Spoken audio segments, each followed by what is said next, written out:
ಕರ್ನಾಟಕದ ಮುಂದಿನ ಜನಪ್ರಿಯ ಮುಖ್ಯಮಂತ್ರಿ, ಅಪ್ಪಟ ಮಣ್ಣಿನ ಮಗ, ನಾಡು ಕಂಡ ಅತ್ಯಂತ ಪ್ರಭಾವಿ ನಾಯಕ ಇವರೇ ರಾಷ್ಟ್ರದ ಮಾಜಿ ಪ್ರಧಾನಿ ಎಚ್.ಡಿ. ದೇವೇಗೌಡರ ಪುತ್ರ ನಮ್ಮ ಕುಮಾರಣ್ಣ. ತಮ್ಮ ವಿವಿಧ ರೀತಿಯ ಸಾಮಾಜಿಕ ಸೇವೆಗಳು, ರಾಜಕೀಯ ಚಿಂತನೆಗಳಿಂದ ರಾಜ್ಯದ 18ನೇ ಮುಖ್ಯಮಂತ್ರಿಯಾಗಿ ಆಯ್ಕೆಯಾದರು.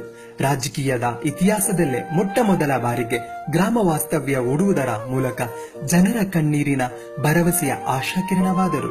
ಮುಖ್ಯವಾಗಿ ರಾಜ್ಯದಲ್ಲಿ ತಮ್ಮ ಯೋಜನೆಗಳ ಮೂಲಕ ಲಾಟರಿ ನಿಷೇಧ, ಸರಾಯಿ ನಿಷೇಧ ಮಾಡಿದ ಕೀರ್ತಿ ಇವರಿಗೆ ಸಲ್ಲುತ್ತದೆ. ಇದರಿಂದ ಕರ್ನಾಟಕ ಸರಾಯಿ ಮುಕ್ತ ರಾಜ್ಯವಾಯಿತು.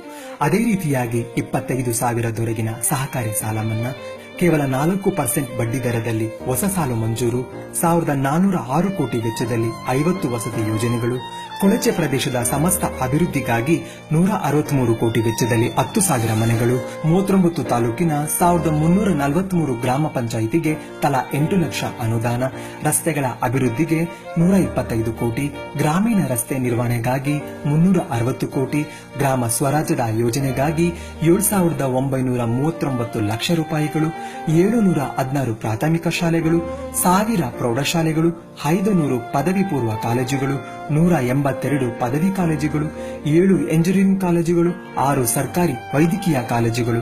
ಮಕ್ಕಳಿಗಾಗಿ ಸೈಕಲ್ ವಿತರಣೆ, ಬಿಸಿಯೂಟದ ಯೋಜನೆ ಜಾರಿಗೆ ತಂದವರು ಇವರೇ.